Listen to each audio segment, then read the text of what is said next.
일찍이 토끼와 거북이 이야기를 비판한 사람들이 있습니다.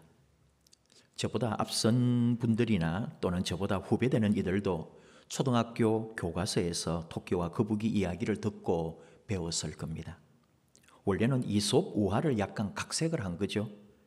주제는 너무 선명합니다. 끝까지 해내는 자가 성공한다. 게으르면 실패한다. 늦게 시작해도 인내하며 쉬지 않고 달려가면 반드시 이긴다. 노력하면 된다. 다른 말 하지 말고 열심히 최선을 다해라. 해보고 나서 말하라. 그런 교훈이 되겠죠. 근데 또 하나의 교훈이 있습니다. 상대의 약점이 보이거나 다른 이의 실수나 허점을 발견하면 모르는 척하고 그걸 이용하여 나의 성공을 붙잡아라. 여러분, 거북이가 끈질긴 노력으로 승리한 것은 분명합니다. 하지만 잠들어 있는 토끼를 보고는 깨운 것이 아니라 어쩌면 깰까봐 살금살금 지나가서 그렇게 이긴 행위는 어떻게 평가받을 수 있을까요? 토끼와 거북이 이야기를 비판하는 사람들이 이것을 지적하는 것이죠. 초등학교 교과서는 인격 형성에 엄청난 영향을 끼칩니다. 평생 삶의 윤리와 도덕의 기준이 될 수도 있습니다. 수십 년 동안 대한민국의 초등학교는 타인의 실수나 약점, 허물을 나의 성공 발판으로 삼아도 된다는 교육을 한 셈이 되는 거죠. 제대로 된 교육이었다면 거북이가 토끼를 깨워야 합니다. 다시 달리면 내가 질 수밖에 없지만 상대가 잠을 자고 있다면 왜 그러는지, 아픈지, 무슨 일이 있었는지, 토끼야 일어나, 우리 경주하고 있었잖아, 여기서 다시 출발하자, 그랬어야 되는 거죠. 이게 정말 제대로 된 동화가 되고 제대로 된 교육인 거죠. 그리고 또 비판받는 것은 토끼는 육지에, 거북이는 물에 사는 아예 다른 종이 경기를 한다는 것도 불합리하다는 말이죠. 이것은 처음 시작부터 불공평함에도 불구하고 사회적 분위기에 따라서 나도 모르게 불이함 앞에 순응하게 만드는 그런 결과를 초래할 수도 있다는 거죠. 우리 사회가. 지금 한국 사회를 살아가는 40대, 50대, 60대들이 토끼와 거북이 이야기를 학교에서 배운 사람들입니다. 조금 확대한 해석이지만 이 40, 50, 60대가 대한민국의 70년, 80년, 90년대에 굉장히 역동적으로 살아온 사람들이에요. 문제는 너무나 이기적입니다. 자기중심적입니다. 친인척, 학연, 가까운 인맥 중심입니다. 그리고 좋은 게 좋은 거 아니냐 하면서 자기 허물은 흐지부지 덮어버리고 잘못하는 것은 다른 사람에게 핑계하거나 덮어 씌우기도 합니다. 꼭 토끼와 거북이 이야기 때문에 그렇다는 말은 아니죠. 사회 전반에 이런 종류의 사상들이 만연해 있다는 거예요. 우리 사회를 이끌어가는 세대, 지금 우리 한국 사회 역사를 이끌어가야 될 분들이 그 머릿속에, 그 정신 속에, 그 영혼 속에, 그 철학, 인격 속에 이런 남의 아픔이나 남의 상처나 남의 허물을 딛고 자기의 성공을 꿈꾸는 자들이 너무나 많다는 거죠. 그리고 너무 자기중심, 이기주의, 나밖에, 우리 가족밖에 모르는, 심지어 우리 교회조차도 내 교회, 우리 교회밖에 모르는 그런 시대가 되어 있다는 평가입니다. 온통 난리입니다. 총체적 난국입니다. 이제는 무슨 말을 할 수도 없게 되었습니다. 해도 너무한다고 온 세상이 원망, 불평, 비난, 아예 상종도 하기 싫다고 말합니다. 교회라는 말만 들어도 지긋지긋하답니다. 지금 우리 교회가 사회로부터 받고 있는 평가입니다. IM 선교회, IM은 인터내셔널 미션입니다.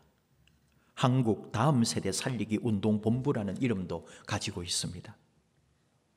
IM 선교회, 그 산하에 IEM 국제학교가 있어요. 인터내셔널 잉글리시 미션.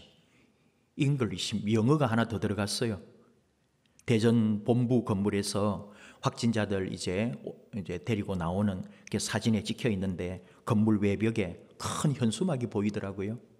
우리가 그런 현수막을 하기 때문에 다른 곳 현수막을 눈여겨 살펴봅니다. IEM 국제학교 외벽 현수막 내용은 그들을 깨우치라. 그러니까 또 영어를 하는 데니까 영어로도 적어놨어요. Wake them up, wake them up. 우리 일어나, 아이들 깨울 때 wake up이라고 하잖아요. them이 들어가가지고 그들을 깨우라, 그들을 깨우치라. 에스겔 3장 17절 말씀에서 온 거예요. 인자야, 내가 너를 이스라엘 족속의 파수꾼으로 세웠으니 너는 내 입의 말을 듣고 나를 대신하여 그들을 깨우치라. 이 말씀에서 가져온 건데 저는 웃었어요. 역설이다 이 말이죠. 지금 누가 누구를 깨워야 되겠고 누가 누구를 깨우쳐야 되겠습니까? 정말 깨어나고 일어나고 깨달아야 될 부류가 누구인지 저들만 모르고 있습니다. 우리 교회만 모르고 있습니다. 우리는 마치 깨어나서 누군가를 깨워야 할 사람인 것처럼 가고 있지만 사실은 우리가 일어나야 돼요. 우리가 깨어나야 돼요. 우리 스스로 깨워야 합니다. 지금 어떤 이들에게는 교회가 사업입니다. IM 선교회는 IEM 국제학교에다가 TCS 국제학교에 또 MTS 청년훈련학교, 기독 방과후 학교 이런 건 이제 각종 프로그램들이죠. 다음 세대 사역 컨퍼런스도 있고 부모 대안학교, 부모학교, 한다살 캠프. 한다살이 뭔가니 그게 한국 이게 이제 아까 우리 그 말한 것처럼 다음 세대 살리기. 그걸 한국 다음 세대 살리기 한다살 캠프라 그래가지고 그런 것도 하고요. 더 재밌는 거는 예수 복제소 캠프가 있어요. 말도 어쩌면 이렇게 잘 만들어낼까요? 예수님을 복제해버린대요. 예수 복제소. 이야, 정말 우리는 예수님의 제자가 된다고 할 때 그 제자라는 말만 들어도 얼마나 고민이 되고 조심스럽고 내가 정말 예수님의 제자라고 할 수 있을까 하고 두렵고 떨리지 않아요? 그런데 이 사람들은 아예 예수님을 복제해버린대요. 복제 양이 있었죠? 똑같아요. 말은 정말 멋있어요. 우리 한 번씩 이런 용어들 때문에 굉장히 은혜 받을 때도 있습니다. 저도 어디 집 세미나 가서 들은 것 중에 정가한다는 말, 다른 데서도 들었지만 왜 그날 그 세미나에서는 그게 그렇게 와닿았는지, 우리의 모든 죄를 정가해버린다는 거죠. 그게 옛날 제사장들이 안수하고 양을 가져왔을 때 이 이제 죄를 용서받으려고 제사하러 온 사람의 모든 죄를 이 양에게 다 정가한다 이거예요. 그럼 나는 죄가 사라지는 거예요. 다시 말하면 우리 신앙도 그런 거죠. 나의 모든 죄를 예수 그리스도에게 전가해버리고 예수님이 십자가에서 죽어버리심으로 내 죄는 깨끗이 사라져버린 거예요. 참 멋지죠. 그런 말들이. 내 모든 죄를 예수님에게 전가해버렸다. 그런 말처럼 예수 복제소. 이야, 내가 예수님으로 완전히 복제가 돼가지고 바로 내가 예수님처럼 되는 거네요. 물론 2, 3일 해가지고 캠프 했다고 예수님으로 복제가 되겠습니까만은 그런 이름, 그런 말을 만들어내고 그런 훈련을 시키고요. 완전히 예수꾼으로, 예수 사람으로 만들어내겠다는 게 아니에요. 그러니까 참 대단한 거예요. 그러면서도 그런 정신과 그런 좋은 의식을 가지고 있음에도 불구하고 어디 말하기 부끄러워서 흉내도 못 낼 너무나 무지하고 무책임한 말들을 막 쏟아내고 있잖아요. 부끄러워서. 정말 이제는 우리 성도님들 주중에 통화하는 분 중에도 목사님 교회 다닌다는 말도 못하겠어요. 그게 우리 현실이에요 지금. 예수님을 복제할 정도로 예수님을 닮은 게 아니라 예수님하고 너무너무 더 멀어진 삶을 우리 지금 교회가 보여주고 있기 때문에 안타까운 거예요. 정말 역설이지 않습니까? 예수님으로 복제해가지고 예수처럼 살겠다는데 도리어 예수님하고 더 먼 삶을 살고 있는 우리의 모습을. IM 선교회만 비난할 게 아니고 우리는 계속 우리를 봅니다. 이게 오늘 우리의 참된 믿음의 자세인 거죠. 예수님은 역설적입니다. 율법적 사고를 다 뒤집는 복음을 선포했잖아요. 그 유대인들이 못 알아듣더라니까요. 예수님의 그 역설을, 복음의 역설을, 십자가의 역설을 못 알아듣는 거예요. 고난의 역설을 못 알아듣더라니까요. 그게 그 당시 유대인의 현실이었어요. 산상복음을 통해 가난한 자가 복되다. 마음이 가난한 자가 복되다. 애통하는 자가 복되다. 의를 위하여 박해를 받은 자가 복되다. 나로 말미암아 너희를 욕하고 박해하고 거짓으로 너희를 거슬러 모든 악한 말을 할 때에는 너희에게 복이 있다. 한 번도 들어본 적이 없는 말씀이에요. 그리고 그들이 알고 있는 그 율법대로 하면은 원수를 갚아야 되는 거죠. 그런데 예수님 말합니다. 원수를 사랑하라. 박해하는 자를 위하여 기도하라. 예수님의 가르침은 완전 역설이었습니다. 마태복음 20장 27절 이하에도 너희 중에 누구든지 으뜸이 되고자 하는 자는 너희의 종이 되어야 하리라. 인자가 온 것은 섬김을 받으려 함이 아니라 도리어 섬기려 하고 자기 목숨을 많은 사람의 대속물로 주려 함이라. 그 유대인들이 어찌 그 말을 알아듣겠습니까? 어쩌면 오늘 우리도 사실은 우리가 이미 알고 있으니까 그냥 듣고 아는 거지, 이걸 그대로 믿고 삶에 나가서 실천하라 그러면 얼마나 어려울까요? 우리는 성공하고 더 잘 되고 싶은데요, 더 강건하고 멋지게 세상에서 빛나고 싶은데요, 다스리는 자가 되고 싶은데요. 오늘 우리 한국교회, 오늘 우리 믿음의 식구들, 예수님의 역설적 가르침에 귀 기울이고 그리고 그 말씀을 실천하는 우리들이 되도록 다시 한번 우리 신앙을 점검하는 시간입니다. 오늘 하나님께서 사도 바울을 통해서도 역설적 진리를 선포하게 하십니다. 오늘 말씀 한번 보십시오. 26절, 형제들아 너희를 부르심을 보라. 하나님께서 부르셨어요. 이게 여러분 제일 중요한 사실입니다. 하나님이 우리를 부르신 거예요. 우리가 택한 게 아니에요. 우리 교회에 내가 힘으로 나온 게 아닙니다. 하나님이 나를 부르셨다니까요. 하나님이 나를 부르셔서 일꾼 삼으셨다니까요. 하나님이 주체입니다. 우리는 모두 하나님으로부터 왔습니다. 육체를 따라 지혜로운 자가 많지 아니하며 능한 자가 많지 아니하며 문벌 좋은 자가 많지 아니하도다. 지혜 있는 자, 헬라의 철학자들처럼 높은 교육을 받은 지적인 사람들을 가리킵니다. 능한 자, 정치적인 권력을 가진 자를 의미하고 문벌 좋은 자는 사회적으로 상류계층에 있는 사람을 지칭합니다. 고린도 교회나 우리 교회나 대단한 상류계급에 속한 사람 거의 없습니다.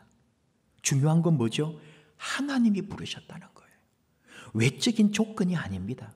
하나님은 하나님의 사람을, 하나님의 일꾼을 부르실 때 외적인 어떤 것으로도 평가하지 않습니다. 그분의 부르심에 순종하는 자에게만이 정말 그 부르심의 은혜가 있는 거죠. 하나님이 우리를 부르셨습니다. 27절, 그러나 하나님께서 세상의 미련한 것들을 택하사 지혜 있는 자들을 부끄럽게 하려 하시고 세상의 약한 것들을 택하사 강한 것들을 부끄럽게 하려 하신다고요. 다 역설적인 말씀을 지금 하고 있잖아요. 하나님께서 하나님의 목적을 위하여 우리를 부르셨습니다. 다시 말하지만 외적인 조건은 하나도 소용이 없습니다. 그리고 그 외적인 것은 일시적이고 무의미하다는 것을 우리도 잘 알고 있죠. 세상에 아무리 높은 그 어떤 것도 구원과는 아무 상관이 없습니다. 하나님은 하나님의 뜻대로 우리를 부르시는 거죠.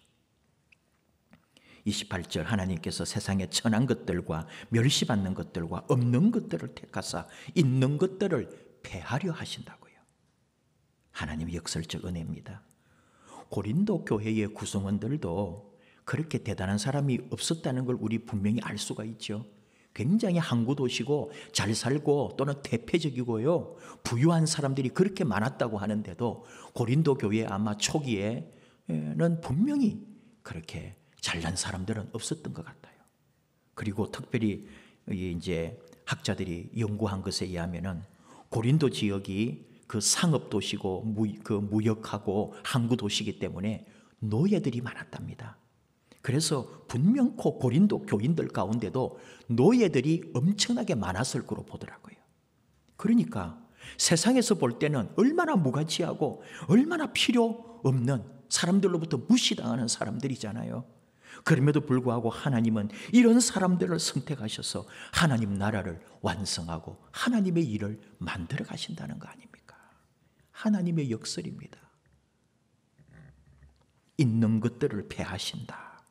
있는 것들, 이러니까 오늘날 우리 표현으로 말하면 굉장히 그 언어가 좀 거칠게 느껴지고 좀 듣기가 거북하지요. 그런데 그런 뜻은 아닙니다. 세상에서 중요한 사람처럼 보이는, 세상에서 볼 때 굉장히 소중하고 위대하고 이름 나 있는 것 같지만 그게 중요한 거 아니다는 거죠. 사도 바울은 하나님 앞에서는 아무리 유력하다 해도 자신의 구원을 위해서 아무것도 할 수 없다는 것.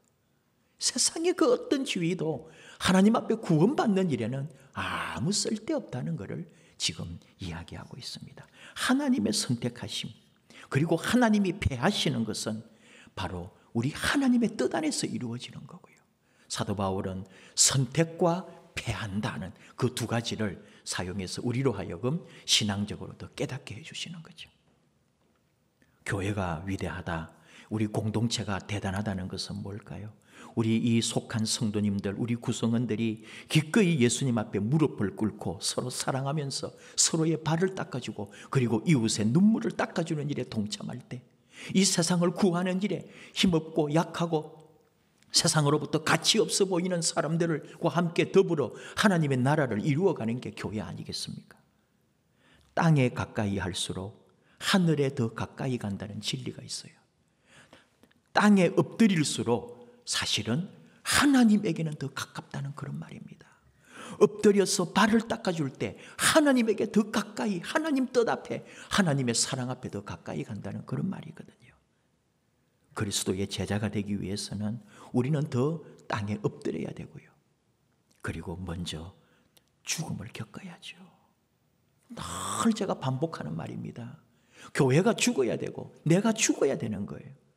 우리가 먼저 죽어야 다시 살고, 이 믿음의 역사는 내가 내 자신을 쳐서 복종시킬 때 하나님의 더 아름다운 은혜의 역사를 만들어낸다는 것을. 신앙은 역설입니다. 슬픔과 고통과 가난과 죽음의 역설입니다. 다시 말하면 이 슬픔을 통해 기쁨으로 변화되고, 고통을 통해 찬송으로 나아가고, 죽음을 통해 부활과 영광의 자리로 나아가는 역설인 거죠. 가난을 통해 하나님께로 더 가까이 간다는 거 아닙니까? 아플 때 하나님 앞에 더 가까이 가게 된다고요. 이게 믿음의 역설, 복음의 역설, 신앙의 역설이라는 거죠. 힘들 때 주께로 더 가까이. 사도 바울은 고린도 교회에 편지할 때 나중에 고린도후서 6장 8절에서 쭉 나오는 말씀들 여러분도 기억하실 겁니다. 우리는 속이는 자 같으나 참되고 무명한 자 같으나 유명한 자요, 죽은 자 같으나 보라 우리가 살아있고, 징계를 받은 자 같으나 죽임을 당하지 아니하고, 근심하는 자 같으나 항상 기뻐하고, 가난한 자 같으나 많은 사람을 부유하게 하고, 아무것도 없는 자 같으나 모든 것을 가진 자로다. 여러분, 이게 우리 그리스도인이에요. 이 역사를 누가 아냐고요? 이 진리를 우리가 더 깊이 깨달아야 합니다. 아는데 만족하지 말고 바로 그 믿음 그대로 살라는 거죠. 이게 신앙의 역설, 믿음의 역설입니다. 죄가 많은 곳에 용서와 은혜가 넘치거든요. 여러분, 우리 약한 사람들, 허물 많은 우리들, 죄인인 우리들 아닙니까? 그런데 그 속에 더 은혜가 있다고요. 십자가의 은혜를 생각할 때, 주님의 죽으심을 생각할 때 바로 그 속에 더 놀라운 은혜가 있고 위로가 있고 자유함이 있는 것이 복음이거든요. 병든 자에게라야 우리 주님이 더 필요하다고. 건강한 자에게는 도리어 의사가 필요 없고 병든 자에게 의사가 필요한 거예요. 잘났고 똑똑하고 의인에게는 예수님 필요 없는 거예요. 바로 우리들 같이 약하고 허물 많고 죄 많고 병들고 가난한 우리들, 바로 주님이 필요하고 주님이 함께 하시고 주님의 은총이 역사하는, 이게 바로 우리 주님의 역설. 언제나 우리는 겸손하게 주님 앞에 서 있습니다.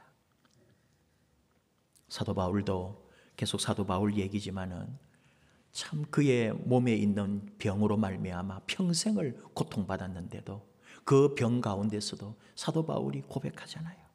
고린도후서 12장 9절, 내 은혜가 너에게 족하다. 주님이 말씀하셨다 이거예요.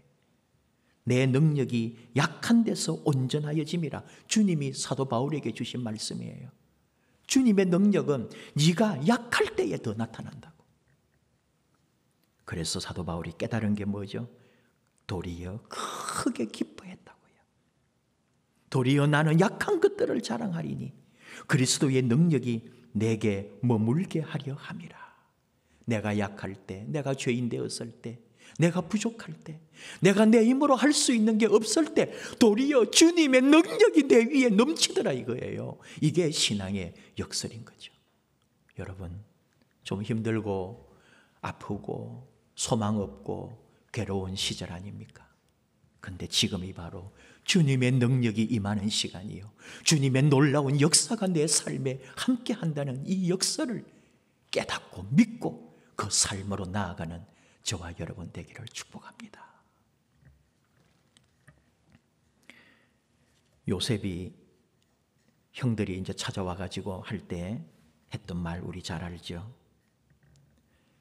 당신들이 나를 팔았다고 아무것도 괴로워하거나 염려하지 말라고. 스스로 자책도 하지 마세요. 우리 모두를 살리시려고 하나님께서 나를 여러분들보다 먼저 보내셨습니다. 이게 역설이거든요. 우리 마음에, 우리 육신에, 우리 생각대로 하려면은 나 그 어릴 때에 나를 팔아먹은 우리 형들 내가 반드시 원수 갚으리라. 그게 우리의 인지상정 같지만 그게 아니에요. 형들이 나를 팔았지만, 형들은 나를 버렸지만, 형들은 나를 죽음의 자리에 내몰았지만, 형들이요, 걱정하지 마세요. 하나님이 우리 식구, 우리 형제 다 살리려고 나를 먼저 보내시고 그래서 우리 모두를 살려주셨습니다. 형들이 했던 일이 도리어 하나님의 은혜입니다. 이게 신앙인의 역설이에요. 이게 우리의 삶인 거죠. 10년 목회를 이렇게 제가 우리 교회에 와서 더듬어 보는 거예요. 어떤 교회는 선교를 강조하는 교회에 있습니다. 그 목사님들은 평생의 선교예요. 무슨 설교를 해도 마지막에는 선교입니다. 어떤 목사님은 교육에 관심이 있어요. 교회학교 다음 세대. 무슨 얘기를 해도 마지막에는 교육 얘기하고 다음 세대 얘기하고 교회학교 얘기하는 거예요. 정말입니다. 어떤 목사님 설교든지 한번 여러분 들어보십시오. 그 어떤 교회가 중점적으로 하고 있는 그 일에 목사님들이 생명을 걸거든요. 우리 교회는 뭘까요? 곽형규 목사는 10년 동안 석수중앙교회에서 뭘 외쳐왔을까요? 저는 하나입니다. 언제나 말했습니다.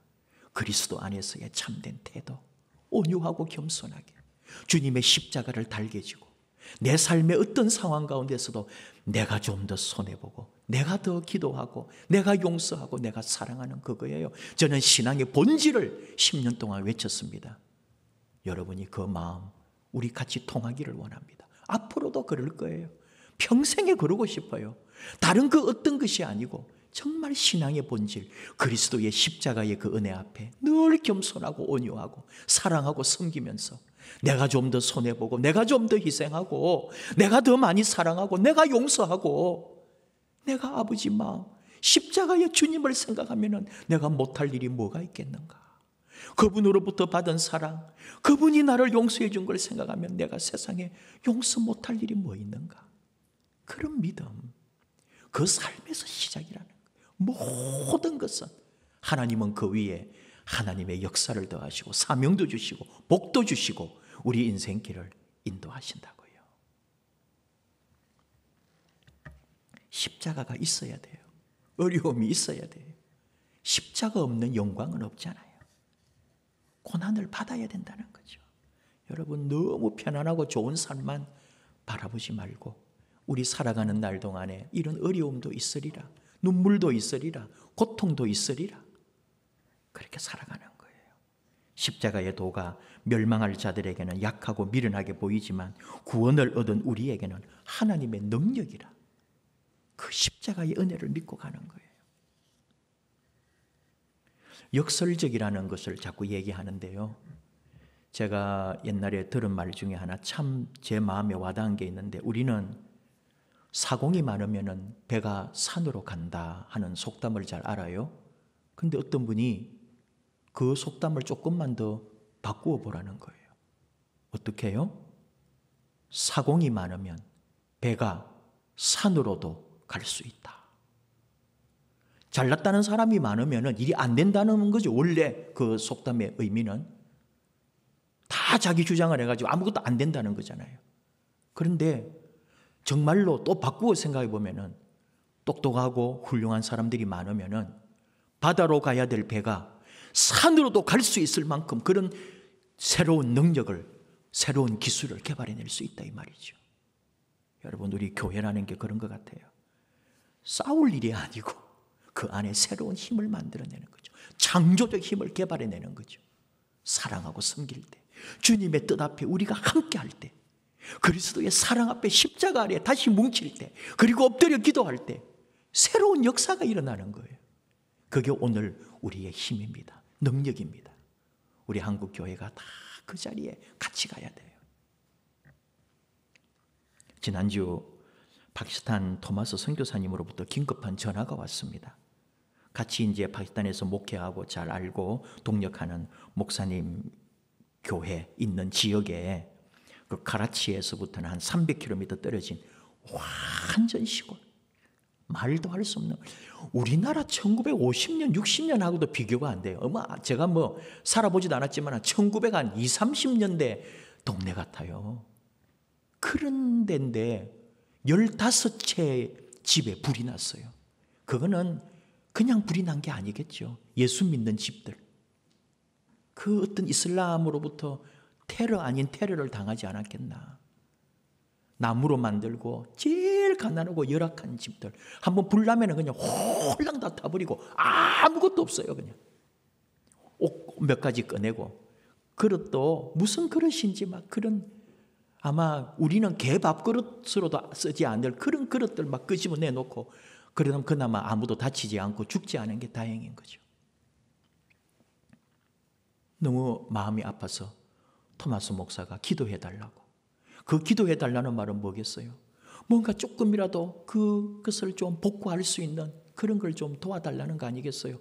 근데 뭐 우리가 그걸 어떻게 다 돕겠으며 제가 뭘 어떻게 결정을 하겠어요? 그래서 우리 기도팀에 그런 이야기를 살짝 올렸더니 제가 생각한 것보다 훨씬 더 깊게 우리 기도팀들이 같이 기도하겠습니다, 물질로도 후원하겠습니다 하면서 막 같이 그렇게 동참을 해주시는 거 있죠. 제가 참 고맙고, 이게 교회구나, 이게 신앙이고, 이게 목회의 기쁨이고, 이게 하나님 나라구나, 그런 은혜를 제가 크게 입었어요. 여러분, 그런 거예요. 뭐 오늘 말씀에처럼 대단한 사람들이 있어가지고 대단한 일을 하는 게 아니고, 다 우리 약하고 힘들고 다 사는 거 고만고만한 우리들끼리 있지만, 그러나 어떤 일에 대하여 함께 기도하고 함께 힘을 내고 함께 하나님의 나라를 위해서 같이 가는 거, 이게 교회고, 이게 우리 모두가 다 살아나는 길인 거죠. 역설적이라는 것은 언제나 조금만 더 바꾸어 생각해보고 조금만 더 다르게 생각해보는 거예요. 오늘 우리 주신 말씀 그대로 우리 교회도 대단한 일은 없어도 하나님 맡겨주신 그 일을 통해 하나님이 부르셨고, 하나님이 함께 하시고, 하나님이 우리에게 사명 주시고, 그리고 하나님이 우리 교회를 이루게 하시고, 코로나 이후에 정말 훌륭한 교회, 이 시대와 이 민족 앞에 쓰임받는 교회, 그리고 우리 가정과 우리 삶을 살리는 교회, 그런 교회로 우리 개인적으로는 좀 힘들었고 아팠고 외로웠고 상처도 많았지만, 그러나 다시 회복되고 다시 일어나서 주님의 놀라운 일을 선포하는 그런 우리 성도님들, 우리 믿음의 사람들 되도록, 그게 바로 역설적인 역사가 일어나는 우리 믿음의 성도님들, 우리 교회 될 줄로 저는 확신합니다. 이제 2021년 하나님이 어떻게 이끌어 가실지, 우리 개인이나 우리 가정이나 우리 교회에 하나님이 어떻게 역사하실지 저는 기도하면서 나아갑니다. 여러분, 걱정, 근심, 두려움 다 떨쳐내시고 오직 예수 그리스도, 그리고 하나님이 나를 부르셨다고 하는 그 부르심 앞에 믿음으로 당당하게 서서 하나님의 놀라운 일을 함께 이루어내는 저와 여러분 되기를 축복합니다. 우리 함께 찬양합시다. 약할 때 강함 되시네. 바로 우리 하나님의 은혜, 하나님의 역사는 우리가 약할 때에, 우리가 하나님 앞에 엎드릴 때에, 하나님만 의지할 때, 주님만 생각할 때 우리 안에 하나님 함께 하실 줄로 믿습니다. 약할 때 강함 대신에 함께 찬양하십시다.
강함 대신에,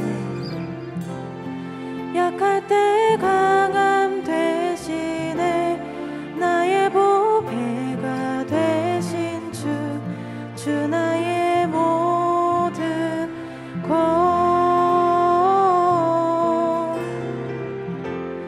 주 안에 있는 보물을 나는 포기할 수 없네. 주 나의 모든 것,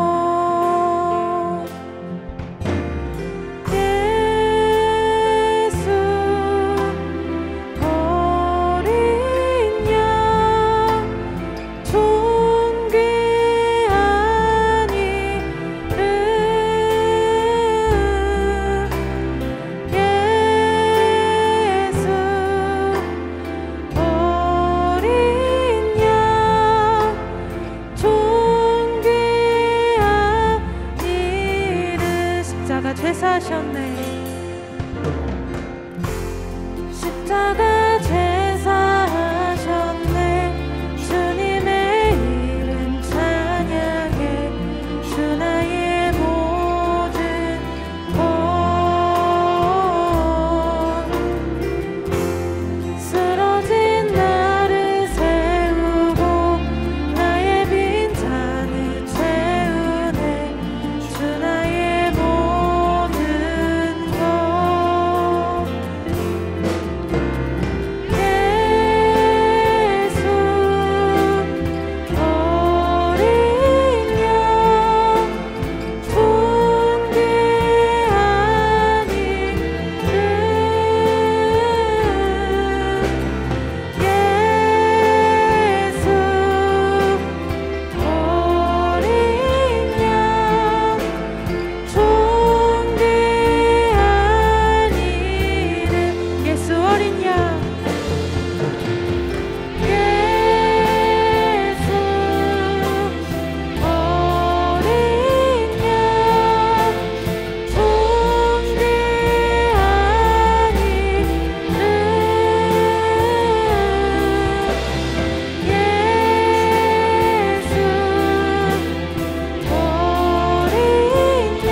기도하십시다.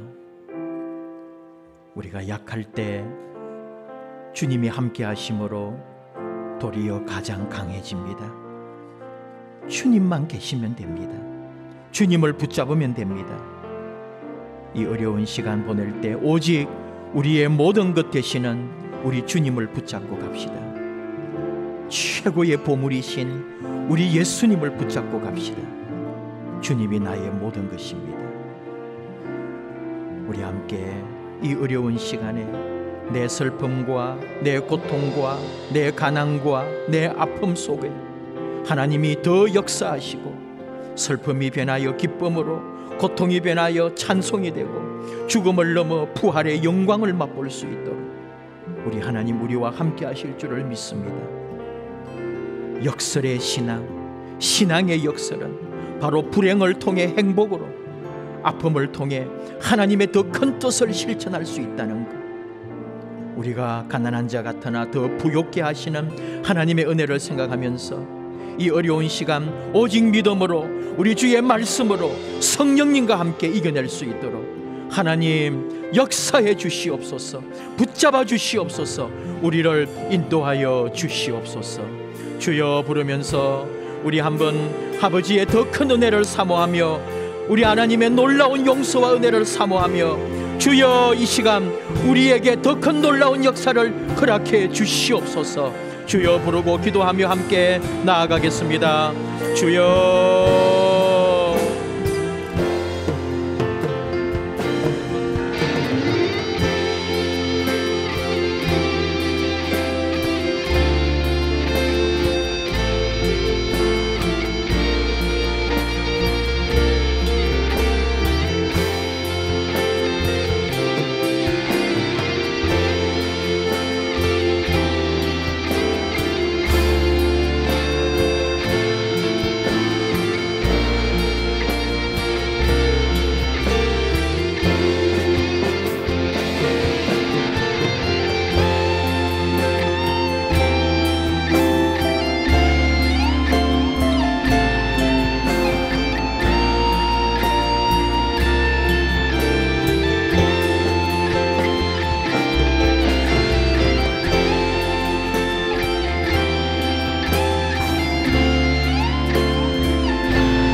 아버지 하나님, 우리 하나님의 그 놀라운 은혜, 우리 하나님의 그 역설적인 역사를 저희가 믿습니다. 우리의 슬픔과 우리의 고통, 고난, 아픔, 모든 이 어려운 현실 속에서 도리어 하나님의 역설, 복음의 역설, 믿음의 역설이 있다는 사실을 저희는 믿습니다. 우리의 슬픔이 변하여 기쁨이 되고, 우리의 고통이 변하여 찬송이 되고, 우리의 가난이 도리어 하나님께 영광이 되며 풍성한 하나님의 복을 누리는 역사로 바꾸어 주시옵소서. 아버지, 이 어려운 시간에 우리 모두가 더 믿음으로 기도하고 하나님 더 사모하는 시간이 되고, 우리 하나님을 경험하고 놀라운 하나님을 체험하는 시간 되기를 원합니다. 우리 하나님은 바로 그 역사를 이루어 주실 줄을 믿습니다.